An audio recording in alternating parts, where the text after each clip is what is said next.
টানা অস্থিরতার পর স্বর্ণের দাম নিয়ে শোনা গেল সুখবর। সোনার দামে বিশাল দরপতন হলো বিশ্ববাজারে। দীর্ঘদিন ধরা ছোঁয়ার বাইরে থাকা স্বর্ণের দাম কমেছে অবশেষে। এর প্রভাব পড়েছে বাংলাদেশের বাজারেও।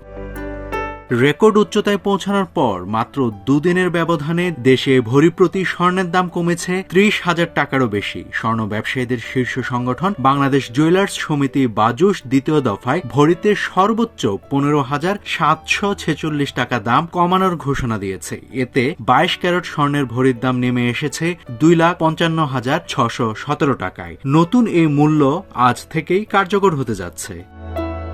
বাজুস জানিয়েছে, বিশ্ববাজারে তেজাবি বা পিওর গোল্ডের দাম কমে যাওয়ায় স্থানীয় বাজারেও দাম সমন্বয় করা হয়েছে। এদিকে ২১ ক্যারেটের স্বর্ণ প্রতি ভরি ২,৪৪,০১১ টাকা, ১৮ ক্যারেটের স্বর্ণ প্রতি ভরি ২,০৯,১৩৬ টাকা এবং সনাতন পদ্ধতির স্বর্ণ প্রতি ভরি ১,৭১,৮৬৯ টাকা করে বিক্রি হচ্ছে।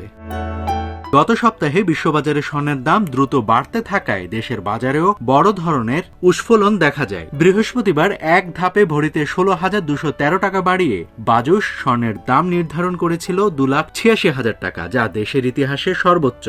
এক ধাপে এত বড় মূল্যবৃদ্ধির নজির এর আগে কখনো ছিল না। চলতি বছরে এখন পর্যন্ত দেশের বাজারে স্বর্ণের দাম ১৪ দফা সমন্বয় করা হয়েছে। এর মধ্যে ৯ দফা বাড়ানো হয়েছে এবং ৫ দফা কমানো হয়েছে। নাভিদ হাসান, সোনালী নিউজ।